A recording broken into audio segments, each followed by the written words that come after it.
वज़ीर-ए-आज़म task force बराए बहरी इस्लाहात से पोर्ट कासिम और बंदरगाही राब्ता निज़ाम मज़ीद मजबूत हो रहा है। वज़ीर-ए-आज़म टास्क फोर्स बराए बहरी इस्लाहात की काविशों से पोर्ट कासिम और पिपरी यार्ड के जरिए लॉजिस्टिक निज़ाम को मज़ीद मजबूत बनाया जा रहा है। कौमी ड्रेजिंग प्लान के तहत पोर्ट कासिम की ड्रेजिंग मुकम्मल कर ली गई, जबकि दीगर बंदरगाहों की ड्रेजिंग के इक़दामात तेज़ कर दिए गए हैं।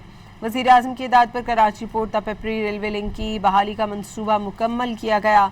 कराची पोर्ट से पोर्ट कासिम और पिपरी रेलवे यार्ड तक मल्टी मॉडल लॉजिस्टिक निज़ाम को फ़रोग़ दिया जा रहा है। पोर्ट कासिम की बंदरगाही और सनती इस्तेदाद में इजाफे से दरामदी और बरामदी सरगर्मियों को मज़ीद सहूलत हासिल रही है।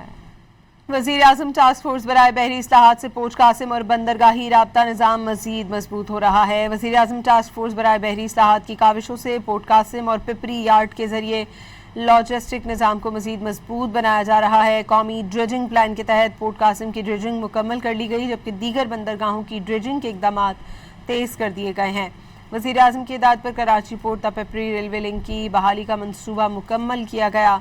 कराची पोर्ट से पोर्ट कासिम और पिपरी रेलवे यार्ड तक मल्टी मॉडल लॉजिस्टिक निज़ाम को फ़रोग़ दिया जा रहा है। पोर्ट कासिम की बंदरगाही और सनती इस्तेदाद में इजाफे से दरामदी और बरामदी सरगर्मियों को मज़ीद सहूलत हासिल रही है।